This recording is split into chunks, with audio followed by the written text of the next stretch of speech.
Hello guys, it's another day. I decided that we'll be doing a vlog in terms of how expensive London is. We'll be going to the market and then we'll just compare prices from the Philippines and here in London. It's better that you guys know, especially those who wanted to go here in the UK and especially those who wanted to live here in London, central London. It's better that you guys know the price of the basic commodities here in London, so at least you'll have a knowledge and a glimpse of how much is it to live here in London. Watch out.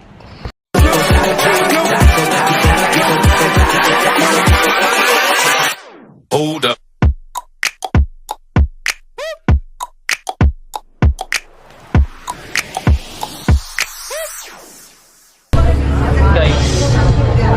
Guys, ano wala masabi guys. So what will happen now? What will happen now? We're craving seafoods. Maybe we'll just buy fish to fry it, and then he will have his weekly grocery. I think at least you'll have like any idea how much roughly ang masa-spend in a week. Wow, supply or in a month maybe, but at least you'll have the idea of how much the prices here. So we'll see.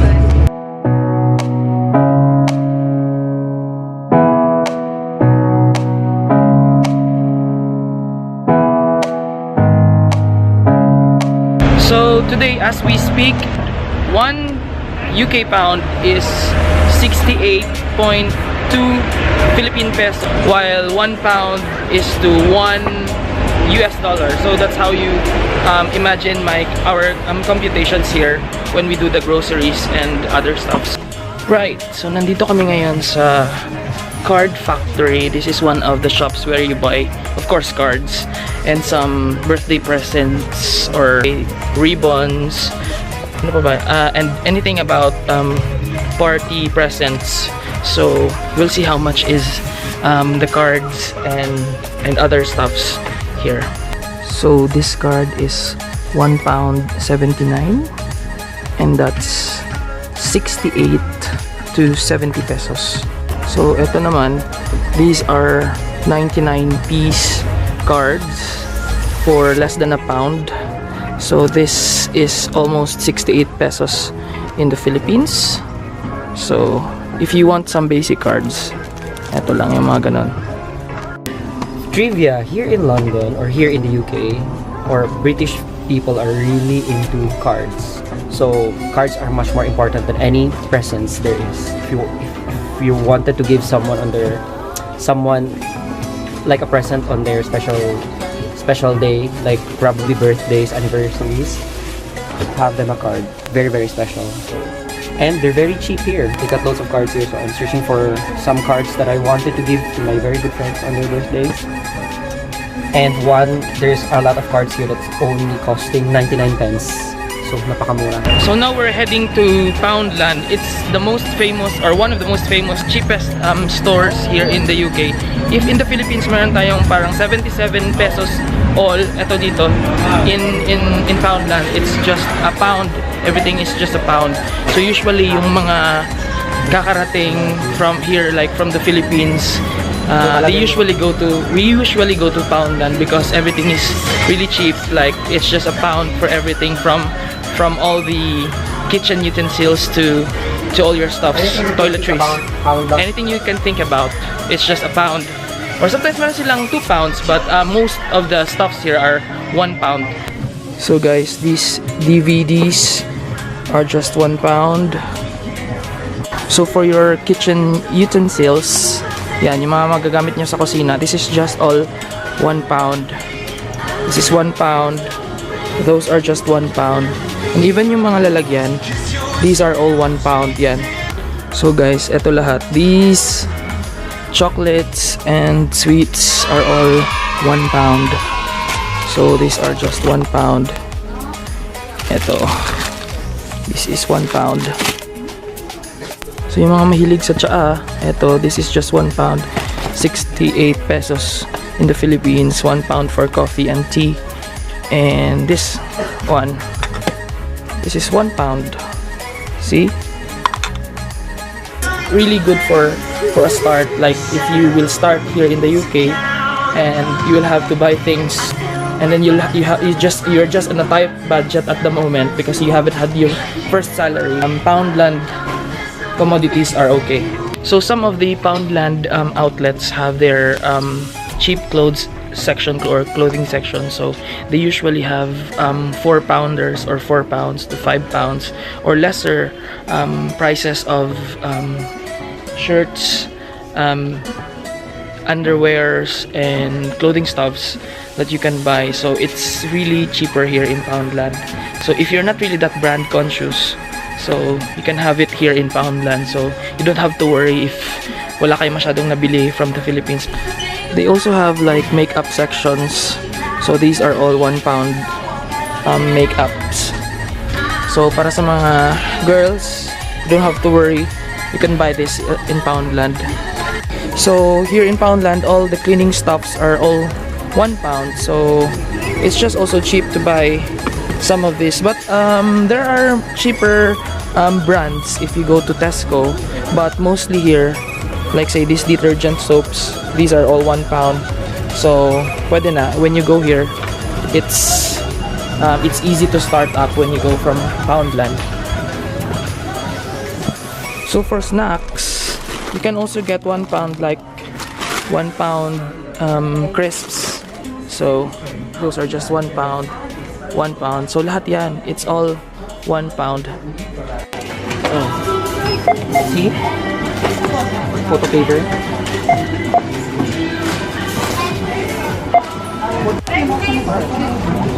I'm gonna pay now. So with the bags, you have to bring your own bag because they charge you for like I think 20 or 50 pence for 1 bag. So be economical, be a smart saver type kind of bag. So bring your own bag. Bring your own bag. So here also in UK, charity shops are very popular. It's really common here, especially sa mga British Heart Foundation, yes, Oxfam. Yeah.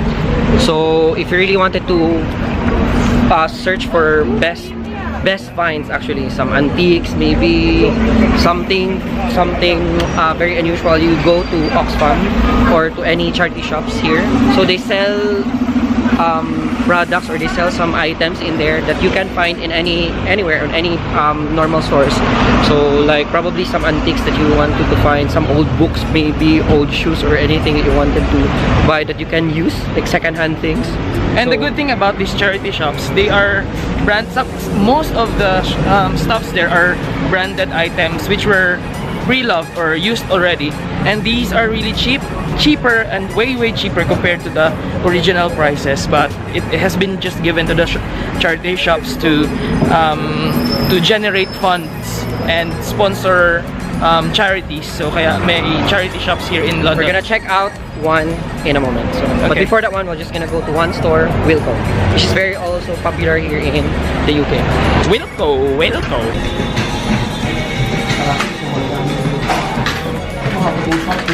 So we're here in one of my most favorite brands or stores here in the UK. So this is Wilko. So here in this store, you can find all sorts of different stuffs for home, for personal, anything, probably for arts or in school supplies, or maybe cleaning agents if you wanted to buy. So for those OFWs here in the UK or in London na gustong pumuno ng balikbayan boxes, usually we go to Wilko, Tesco's, Poundland, charity shops, and anywhere that is cheaper. Kasi when you go to Marks and Spencer's and Waitrose, it's way expensive. So dito in Wilko, this is just more of the general merchandise, from the wood frames to the general commodities like foodstuffs and toiletries. You can find it here in Wilko as well. So guys, actually we're bound to go to a charity shop, but unfortunately closed siya. Closed siya. So the charity shop is closed. So now we're heading to the fish Market. It's not really like market, but fish store. So trivia lang actually. So in the Philippines, we've got the best seafoods there. We've got the cheapest, I think, seafoods there as well. But here in the UK, we've got this one. Probably this is the best one that we've got. But to be honest, it's not really like the best because seafoods here are very expensive. Much more if it's like squid, crabs, lobsters. They're ones of the most expensive. Frozen. You know. Alright, so we're gonna go inside, check them out, and then we're gonna buy something like fish maybe for our dinner. So gusto ko ang tilapia sa Pilipinas, pero pagdating dito, it's a no-no for me. It doesn't taste good. I'll just probably try to find something else, an alternative to tilapia, which we can probably fry.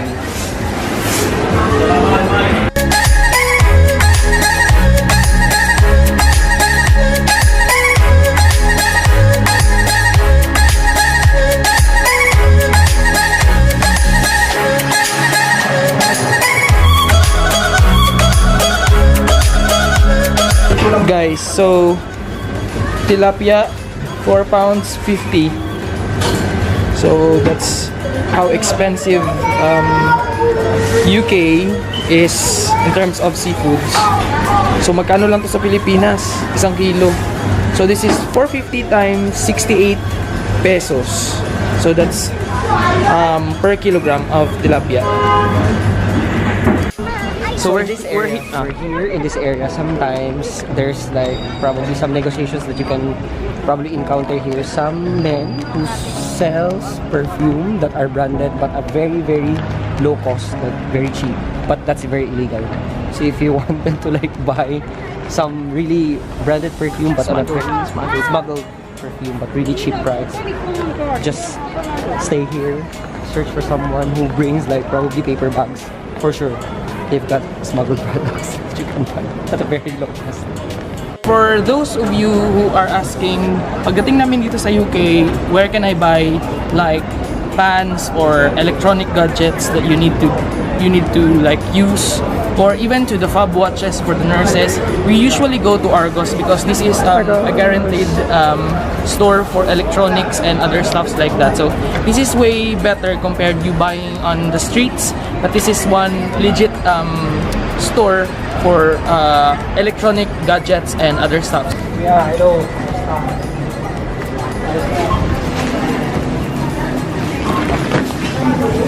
So isa sa mga cheapest stores here that you can really buy, like for your everyday groceries or probably your weekly groceries or monthly groceries, head off to Tesco or Iceland. So we're here currently in Iceland, so we're gonna search for some items that I really need at home, the essentials. They're very cheap here as well. So ito, one tip, if you wanted to go here, alam ko, di ba convert yung minds nyo for the equivalent of 1 pound to how much peso is it. So here, you can buy an item as low as like 1 pound as well. Mabubusog ka na.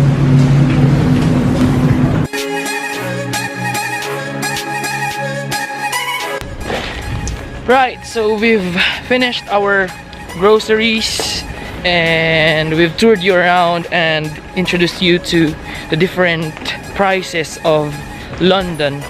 So you don't have to worry, guys, because if you're earning here in London and your salary is okay, then you'll suffice, isn't it? You can survive. Yeah, you can survive. You don't have to worry. Well, anyway, the main thing here is, So what have you learned? yeah, what have you learned What have today? you learned today? What have you learned today? Well, anyway, the main thing here is just be efficient on your budgeting, because that's the usual question. If how much is the worth or the cost of living here in London? It's enough for you to survive and enough for you to save and enough for you to spend for yourself as well. So that's not gonna be a worry if you're earning you're gonna be earning good here in London or in the UK. But anyway, thank you for watching the video. I hope you learned a lot, and thank you for joining our shopping and grocery. So see you next time. Yeah, here at London. So I hope we can see you here in London. We can see you here in London someday. But thank you for watching the video and see you on the next adventure.